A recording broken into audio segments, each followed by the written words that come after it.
ang hit Japanese drama series na nakilala sa iba't ibang bansa.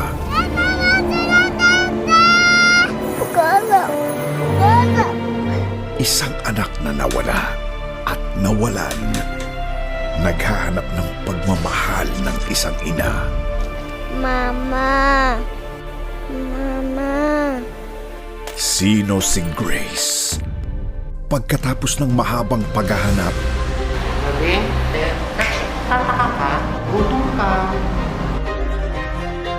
makikilala na natin ang batang dudurog sa puso ni Numan. Siya si Zia Grace. Sundan ang kanyang kwento sa Philippine adaptation ng Mother. Saving Grace, coming soon.